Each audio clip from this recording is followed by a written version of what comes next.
사무엘상 15장 24절에서 마지막 절까지 말씀입니다. 24절에서 35절까지 한 절씩 읽겠습니다. 사울이 사무엘에게 간청하였다. 내가 죄를 지었습니다. 주님의 명령과 예언자께서 하신 말씀을 어겼습니다. 내가 군인들을 두려워하여 그들이 하자는 대로 하였습니다.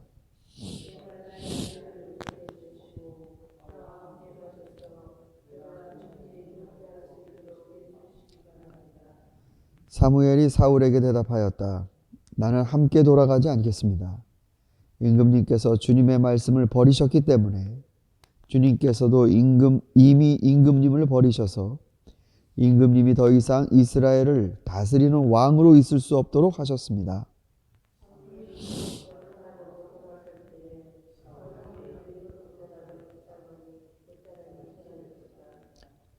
사무엘이 그에게 말하였다.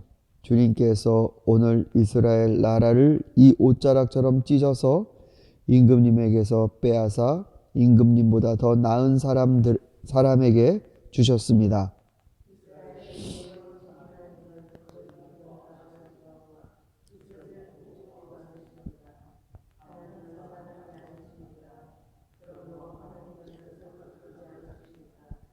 사울이 간청하였다.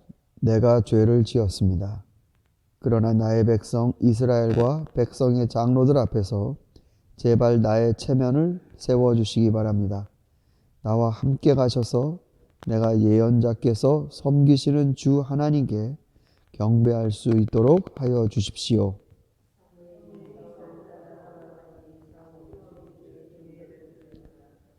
사무엘이 아말렉의 아각 왕을 끌어내라고 명령하였다.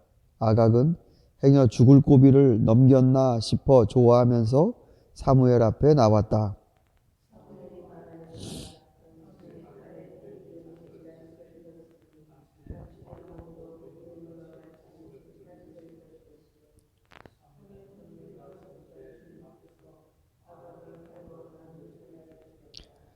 그런 다음에 사무엘은 라마로 돌아갔고 사울은 서울의 기브아에 있는 자기 집으로 갔다.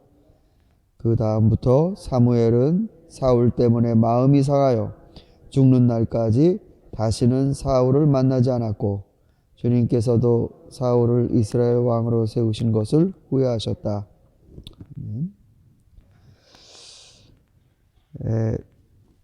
오늘 우리가 읽은 이 본문은 인간적으로 따지면 정말 사울이 애처롭게 느껴질 정도로 참 너무나 처량한 본문입니다. 내가 죄를 지었습니다. 이제 회개죠. 여기서부터 회개입니다. 근데 회개를 잘해야 됩니다. 그러니까 회개를 할 때 자기가 정말 하나님께 잘못한 게 무엇인지 그거를 내놔야 됩니다. 그러니까 하나님이 보실 때 뭐가 거슬렸는지를 정확히 고백을 해야 됩니다. 근데 사울은 이 부분이 잘 안 됩니다. 그러니까 잘못했습니다. 제가 말씀을 어겼습니다. 그런데 내가 한 게 아니고 이 군사들이 그렇게 한 겁니다. 이렇게 얘기를 합니다. 글쎄요, 하나님이 기대하시는 답변은 뭐였을까요? 아예 그런 일을 벌이지 않는 것이 하나님이 원하신 뜻이었지만 죄를 범하고 나서 하나님이 사울에게 정말 기대하셨던 건 뭘까요? 주님, 제가 잘못했습니다. 죄를 지었습니다. 하나님께서 이스라엘의 이 백성을 저에게 맡겨주셨는데 제가 제대로 판단을 못해서 이스라엘 백성들이 이렇게 하나님께 범죄하게 제가 하였습니다.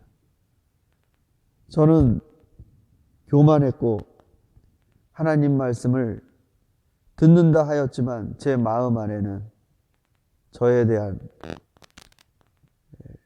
교만이 있었습니다. 하나님, 제가 잘못했습니다. 그래서 자기의 정확한 문제를 하나님께 말씀드리는 이게 아마 지금 사울의 처지에서는 가장 좋은 선택이었을 것입니다.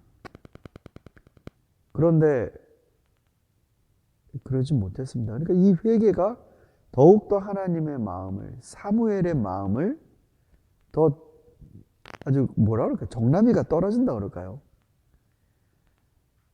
하나님, 당신을 떠나셨습니다. 하나님은 이미 다른 사람을 보고 계십니다. 제발 하나님 용서해 주시고 제가 예배 드릴 수 있게 해 주십시오.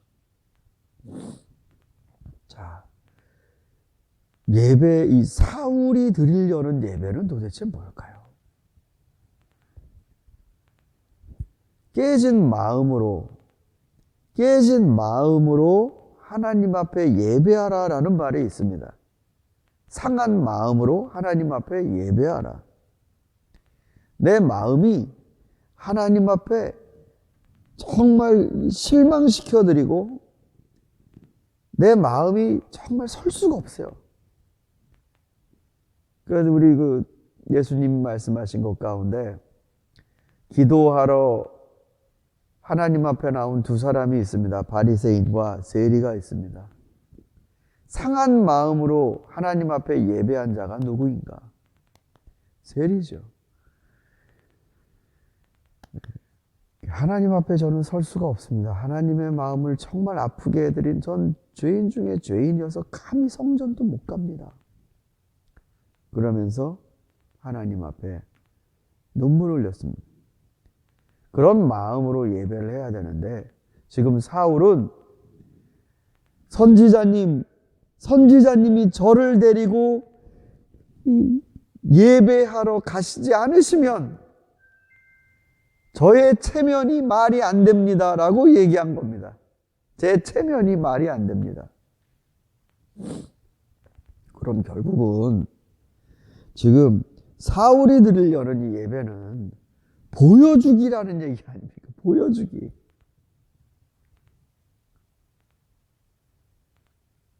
그러면 이쯤 되면 저는 이런 질문이 들더라고요. 사울이 하나님을 정말 믿기는 믿었을까?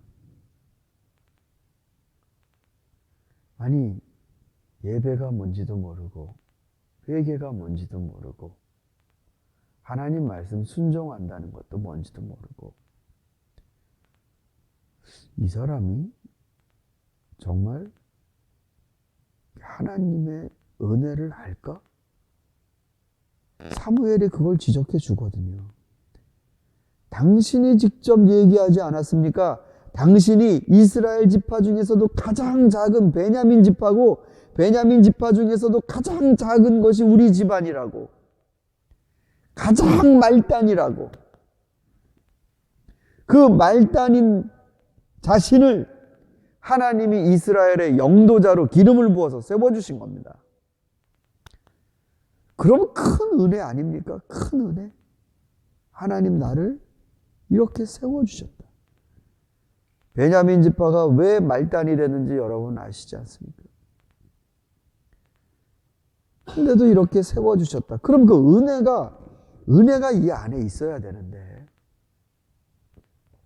지금 사울은 그게 없는 것 같습니다. 여러분, 우리 신앙생활도요, 하나님이 나를 사랑하셨다라는 하나님의 사랑에 대한 이 굵직한 은혜 사건을 기억하는 게 없으면요, 이게 붕 떠버립니다. 예배도 드리러 가는데 그것도 자기 면 세우려는 예배고, 하나님 말씀대로 한다고 하면서 순종합니다라고 하면서 실속은 다 자기를 위해서 다 좋은 거 챙기고, 고작해야 사람 우르르 몰려있는 거 저 사람들이 나를 해롭게 하나 이롭게 하나 그 사람들 좋은 대로 선택하도록 인기